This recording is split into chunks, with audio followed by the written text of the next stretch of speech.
Breaking news చూస్తున్నాం. Bridge పై నుంచి car కింద పడడంతో నలుగురు మృతి చెందారు. మహారాష్ట్ర సరిహద్దులో దేవాడ సమీపంలో ఈ ఘటన జరిగింది. మృతులను కొమరం భీం జిల్లా కాగజ్ నగర్ నిజాముద్దీన్ కాలనీకి చెందిన వారిగా గుర్తించారు. తీవ్రంగా గాయపడిన మరో 5గురిని చంద్రపూర్లోని ప్రైవేట్ ఆసుపత్రికి తరలించారు. ఆటో డ్రైవర్ జాకీర్ కుటుంబ సభ్యులు బంధువులతో కలిసి వైద్యం కోసం నాగ్పూర్కి వెళ్లారు. తిరిగి వస్తుండగా వారు ప్రయాణిస్తున్న కారు ప్రమాదానికి గురైంది.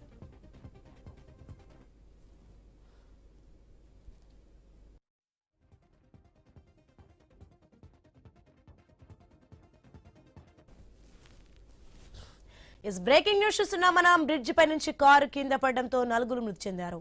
మహారాష్ట్ర సరిహద్దులో దేవాడ సమీపంలో ఈ ఘటన జరిగింది. మృతులను కొమరం భీం జిల్లా కాగజ్ నగర్ నిజాముద్దీన్ కాలనీగా చెందిన వారిగా గుర్తించారు. తీవ్రంగా గాయపడిన మరో 5గురిని చంద్రపూర్లోని ప్రైవేట్ ఆసుపత్రికి తరలించారు. ఆటో డ్రైవర్ జాకీర్ కుటుంబ సభ్యులు బంధువులతో కలిసి వైద్యం కోసం నాగ్పూర్కి వెళ్లారు. తిరిగి వస్తుండగా వారు ప్రయాణిస్తున్న కారు ప్రమాదానికి గురైంది.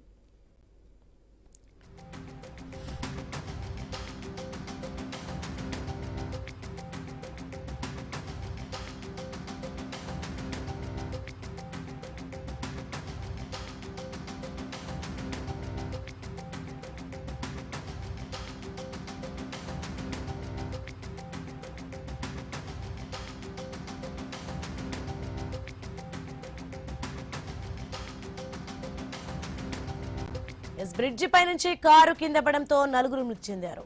మహారాష్ట్ర సరిహద్దులో దేవాడ సమీపంలో ఈ ఘటన జరిగింది. మృతులను కొమరం భీం జిల్లా కాగజ్ నగర్ నిజాముద్దీన్ కాలనీకి చెందిన వారిగా గుర్తించారు. తీవ్రంగా గాయపడిన మరో 5గురిని చంద్రపూర్లోని ప్రైవేట్ ఆసుపత్రికి తరలించారు. ఆటో డ్రైవర్ జాకీర్ కుటుంబ సభ్యులు బంధువులతో కలిసి వైద్యం కోసం నాగ్పూర్కి వెళ్లారు. తిరిగి వస్తుండగా వారు ప్రయాణిస్తున్న కారు ప్రమాదానికి గురైంది.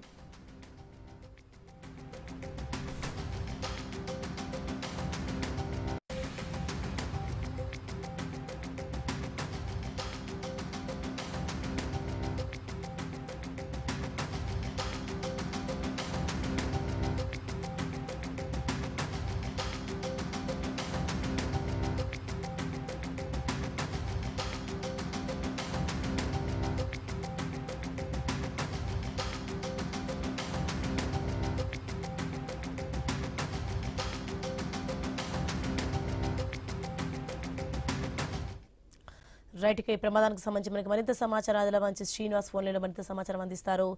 శ్రీనివాస్, మొత్తానికైతే బ్రిడ్జి నుంచి కారు కింద పడడంతో నలుగురు అక్కడికక్కడ మృతి చెందిన దృశ్యాలు మనం చూస్తున్నాం.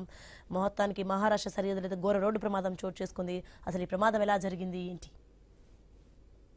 సోని, మహారాష్ట్రలోని చంద్రపూర్ జిల్లాలో ఉదయం వేళ జరిగినటువంటి ఘోర రోడ్డు ప్రమాదంలో కొమరం ఆసిఫాబాద్ జిల్లా కాజ్నగర్ పట్టణంలోని నిజాముద్దీన్ కాలనీకి చెందిన జాకీర్ కుటుంబ సభ్యులతో పాటు అతని బంధువులు కొంతమంది చనిపోవడంతో అయితే పూర్తిగా ఇటు కాగజ్నగర్ పట్టణంలో నిజాముద్దీన్ కాలనీ అయితే విషాద ఛాయలు అయితే అలుముకున్న పరిస్థితులు అయితే ఉన్నాయి. అయితే ఆటో డ్రైవర్ జాకీతో పాటు వారి బంధువులు కలిసి మహారాష్ట్రలోని నాగపూర్ కు చికిత్స నిమిత్తం నిన్న వెళ్లారు. అయితే తిరిగి ఈ రోజు ఉదయం వేళ కాగజ్నగర్ వస్తూ ఉండగా దేవాడ సమీపంలోని బ్రిడ్జి పైనుంచి ఇటు కారు కింద పడడంతో కారులో ఉన్నటువంటి సల్మా బేగం, షబ్రీం, అష్టా బేగం, సహారా అనే నలుగురు మహిళలు కూడా అక్కడికక్కడే మృతి చెందగా మరో 5గురికి తీవ్ర గాయాలు కావడంతో అయితే వారందరినీ ప్రస్తుతానికి చంద్రపూర్ జిల్లాలో ప్రైవేట్ ఆసుపత్రికి అయితే తరలించి ఇటు చికిత్సను అయితే అందిస్తున్నారు. అయితే ఈ గాయపడినటువంటి 5గురి పరిస్థితి కూడా విషమంగా ఉన్నట్టయితే మనకైతే తెలుస్తోంది. అయితే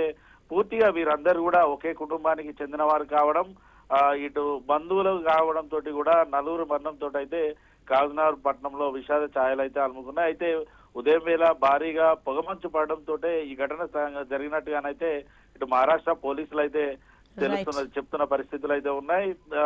ఇటు ఈ ఘోర రోడ్డు ప్రమాదంతో అయితే ఒక్కసారిగా కాజ్నగర్ లో విషాద ఛాయలు అయితే అలుముకున్నాయి. Soni, right, thanks for the information Srinivas.